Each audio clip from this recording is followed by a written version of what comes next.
So, how much shit are you really taking? I know that might be a question you're not asking yourself often. It's a question I ask myself often. And I wanted to share my thoughts. Thank you for being here. If it's your first time on the podcast, my name is Peggy van de Plouc. Really a pleasure to be with you. So, if you know me very well, and few people do, but maybe you're one of them, you probably know that I have very little patience, actually. I am easily frustrated, and my tolerance thresholds for pretty much everything and everyone is pretty low. If you only have very superficial interactions with me, you think I'm super kind and calm, and usually I'm quite praised for that. And I am that too. I am both. I am easily frustrated, but as a general, I'm pretty kind and calm. And I would say that today it's getting more and more difficult for me because the world seems to be getting an exponential increase of daily irritants. So if I just need to give you a quick example, people who are blasting their music without headphones in public space, for example, that would be a good example of a daily irritant that is unfortunately happening more and more. So reconciling this aspect of my personality, which is kind and calm, but at the same time who has low tolerance for this type of behaviors, well, it is becoming more and more difficult. So, and that's where I will come up with this idea of taking a shit. And I will tell you more in a minute. But first, as I'm sure you know, I'm French, and I have a very strong disadvantage compared to my North American peers, is that in France, we are brought up in a very rule-based culture, very, very strong rule-based of what should not be. And there is a massive disconnect with today's giant shit show where everything seems to go. So if you have traveled to France, I'm sure you know exactly what I'm talking about because you can understand very quickly that the lives of the people who live there are driven, ruled by a lot of very obscure regulations that's known only to the French people. And that is aimed at making sure every French is aligned with what they should do and what they shouldn't do. And, you know, maybe it's uplifting and fun when you're talking about fashion or you're talking about cooking, cuisine.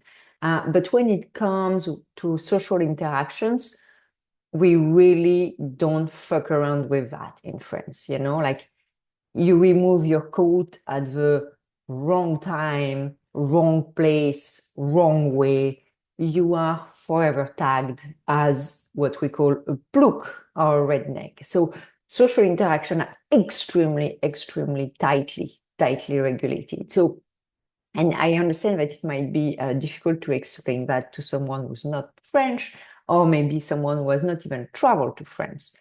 I mean, for us, I would say for being French, it's like living with a straight jacket when everyone is running around in bathing suits.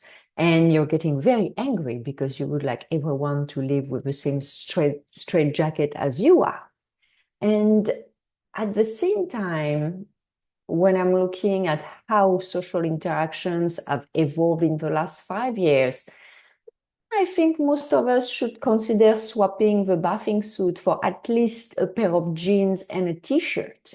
Maybe not the French full three-piece suit or the straight jacket, but definitely more than what is currently exhibited. And so the question now is where should the line be? What are these rules that should universally be respected? Is it saying hi to your neighbors? Is it teaching kids to say thank you? Is it being respectful to staff? Is it not playing music at full volume without headphones? Is it arriving on time?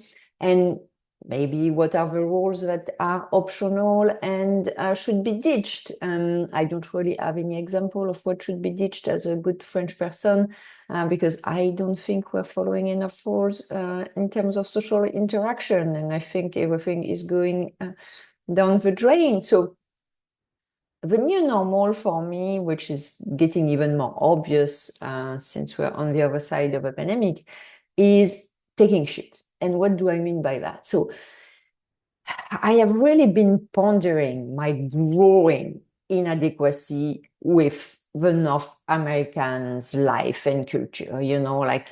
I have looked at my Torontoian peers. I live in Toronto, and I'm wondering how comfortable they are in this constant flow of giving shit to people and taking shit to people. That seems to be really like the new normal here. So what do I mean first by taking shit? What is the definition? If you check actually the definition.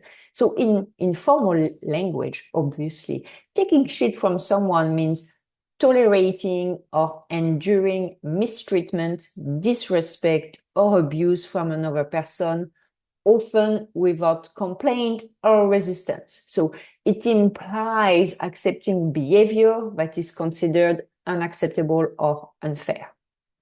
So going from there, what is your definition? Because we all have different thresholds. As I mentioned, my threshold is pretty high. So maybe you truly are very zen and you don't see, you don't hear, you don't smell the abuses in your daily life. And I mean, in that case, lucky you, congratulations, you should launch a podcast and an online course. Absolutely. Maybe you're more like me and you feel constantly bombarded by mistreatment and disrespect.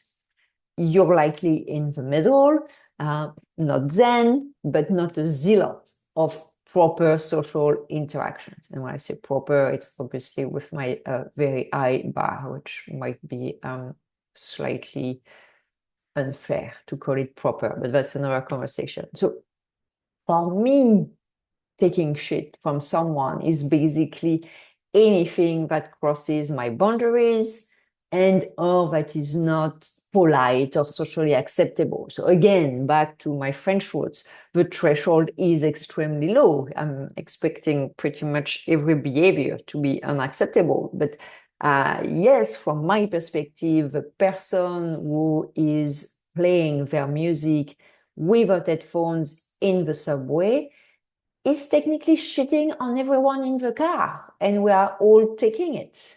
Same for people speaking so loud in public spaces that everyone benefit from their enlightening conversations. So maybe you don't call it taking shit from someone, maybe you call it microaggression, if this term is still en vogue.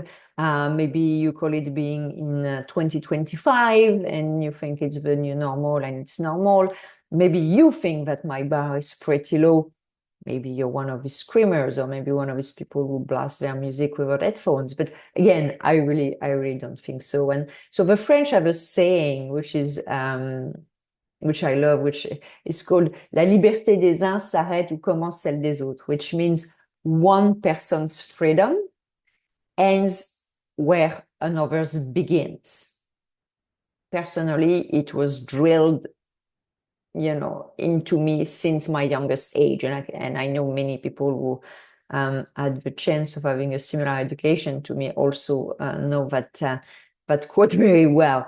And that's probably why people think I'm very polite and I'm very respectful. But at the same time, as much as I appreciate people telling me I'm polite and respectful, I would appreciate it even more if people would actually do the same and give me the same grace and be polite and respectful with me, because there's nothing worse than being respectful in a world full of disrespectful people. It is like you're playing a board game with friends and everyone else is cheating. Well, it is infuriating, but it also really tests your values. And so one of the good example I unfortunately witnessed quite a bit is you go to a restaurant with friends or colleagues or anyway, people you're acquainted with, and you realize that the people you're with are douchey with the staff. They barely acknowledge them. They make inappropriate remarks or demand. And then after all of that, they check the bill with a microscope and leave a tiny, tiny tip. And that for me, that is a massive red flag. And it's a reason actually I have stopped seeing people because, a staff in a restaurant is not there to take shit from the client. They are there to welcome us, to take our order, to bring our plates, to clear them, to give us a check, but not to sing and dance because we are clients. Paying is not a free pass for being rude.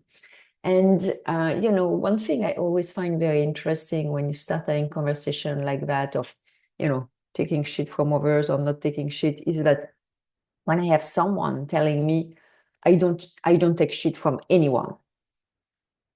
And then I'm always like, okay, whether you're totally delusional, whether you're immature, or you are yourself full of shit. And there is a big world of difference between saying that you're not taking shit and actually not taking shit. These are very, very two different things. And same thing that saying that you are Zen is very different as being Zen. So what I see often is people who pretend that they don't see shit, so as to pretend that no shit has happened. And so they don't have to intervene or be uncomfortable. And it's a coping strategy. I totally understand, but that's a coping strategy that's going to eat you alive, obviously, because you're gaslighting yourself. And I personally prefer to be honest with myself. And again, yes, I have a very strict definition of what should and should not happen in social interactions and in public spaces. So, that means I basically take shit the second I get up because very few people have the same standard. And that means I constantly have to fight back. But at the same time, I'm not lying to myself. And so I read that thing a very long time ago from Oprah, I guess when she turned 60 probably. And she was like, in your 40s, you want to say you take no shit, but you still do. In your 60s, you take none. And I'm like, my apologize to Oprah, but I really do think that people still take a lot of shit late in life until they die. And maybe for her, being a billionaire, she's surrounded by sycophants and, but at the end of the day, she still takes shits, even if she's Oprah, and she still takes it. So picking your battle and not fighting every impolite behavior doesn't mean there is none. Again, these are the type of thing that I believe is total gaslighting. So I think there is a way healthier, mentally uh, mentally healthier way to be honest, again with yourself and see life for what it is, basically, which is I'm going to say it in French, but un grand champ de merde, or a large field of shit, because it is what it is to be in 2025 here, at least in North America. I don't know where it is elsewhere, but I had a very good example of that, quite recent, kind of. So we renovated our patio, and we had to redo the fences. So obviously we have neighbors, and one of our neighbors refused to share the costs. So you might think, okay, well, they don't have the money for it, or they don't think that redoing a 30-year-old rotten fence makes sense, whatever. But actually, to add insult to injury, after not only refusing to pay for their side, for their share of the fence, they actually, and obviously we had to manage the contractor and all that stuff, they actually hired our contractor to finish their side of the fence, so paying only a fraction, but they should have had for the entire fence divided by two. And they also, while he was there, asked him to redo their deck while he was at it. So obviously not a financial problem here. So Could I have pretended that it didn't matter and that we were not taking shit from them? Well, yes, I could. But was it true? Absolutely not. So where do you go from there, from a situation like that? So the first option, escalation, which is the option that I would say most French people would run into. They would give them a piece of their mind. But I mean, besides the emotional release, what would have been the outcome? There would still be douches that wouldn't change, still our neighbors that wouldn't have changed, and we would have had an even more strained relationship with them. So not really any upside in going in that direction. Option 2, revenge. So here, in that particular circumstances, I knew that they had paid their contractor under the table. So there was an opportunity to kind of grass on them to the Canada Revenue Agency and to the company is working for. It sits on the board. Obviously, the type of behavior doesn't bode very well in terms of ethics, as you can imagine.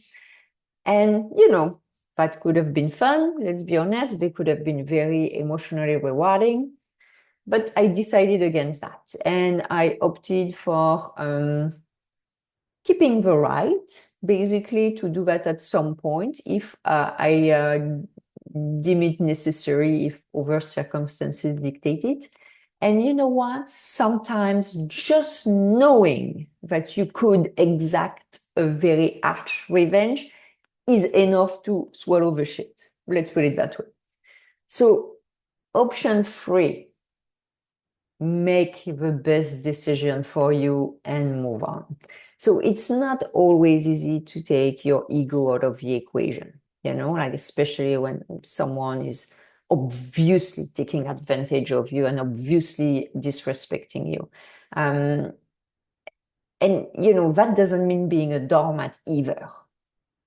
I'm not saying you should be a doormat, but it still means weighing the pros and the cons unemotionally, and seeing what the best outcome for you is and going in that direction.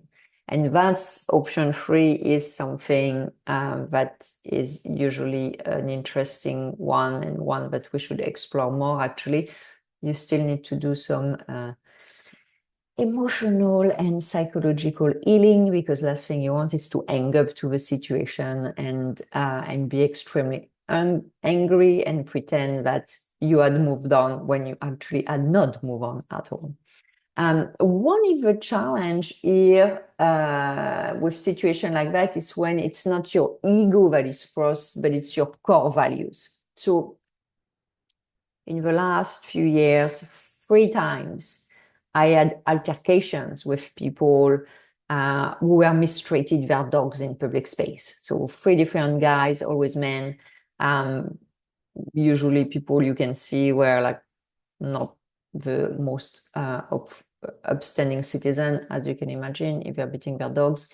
And 3 times there had been many people around seeing these behaviors. People don't say anything. And 3 times after me standing up to this man and telling them to stop beating their dogs, bystanders were actually looking at me as if I was the problem for speaking up. And I was the problem for bringing attention to something that should be better left alone. And the last time it happened was in a very busy subway station. So if you live in Toronto, you probably know it's Bay and Blur, very busy station. And so they were like 4 massive security guys, like this huge guy, tall guy, huge guy, And they had seen the entire things play out. The guy beating his dog, me intervening, the guy starting insulting me and coming at me very threateningly. They didn't move an inch. They didn't even blink. Like it was as if nothing has happened. And I was literally like a few meters away from them. So, like in that scenario, from my perspective, the entire crowd at the station, including especially this security guard was being shut on, because that's obviously not the type of behaviors that are, I'm not even going to say, socially acceptable. It's like, how can you see someone eating their dogs and not even feeling that you need to intervene? That's above and beyond me, but whatever. And I understand that most people will not be comfortable going at the guy and telling him to stop. I understand that. But they can walk to the security guards, they can ring the alarm, they can call the cops, not that it would do much in Toronto, but you can intervene in different ways. And I'm pretty sure, that no one that has, witnessed that altercation, that guy with his dogs, that guy with me, later thought that they were taking shit, that they were being disrespected, that they were, like being, I won't say taking advantage of, but that their boundaries were crossed, like, but they were, because again, the definition is tolerating or enduring mistreatment, disrespect, or abuse from another person without complaint or resistance. Or maybe these people don't think it's a problem, but someone is beating their dogs and insulting someone who's intervening. Maybe we have different values. Maybe that's the problem. But like this type of events, for me, it's the type of things you have to intervene when your core values are being crossed. You cannot just look the other way and pretend it didn't happen. So at the end of the day, sometimes taking shit is the right option. It doesn't mean it is pleasant. It doesn't mean it is right. But, you don't want to shoot yourself in the foot by escalating it. But you don't want to pretend that it didn't happen either. Like self-gaslighting is really not a great option. And again, I'm not advocating for constantly complaining at the slightest infraction of polite social interactions, but still there is a wide gap between pretending not to see anything so as not to say anything and constantly complaining. And so anyway, next time we meet in the subway or on the street or at a restaurant, please, go for it. Speak up against the shit maker, that will really give me a break, and I would appreciate it very much. So I hope that was funny, but I also hope that will make you think. First, maybe you're a shit maker, who knows? But also, like, are you taking shit without even realizing it? And that is the 10,000 cuts that is making your life probably very unpleasant. So think about it. Have a good day. Thank you for listening. Take care. Bye.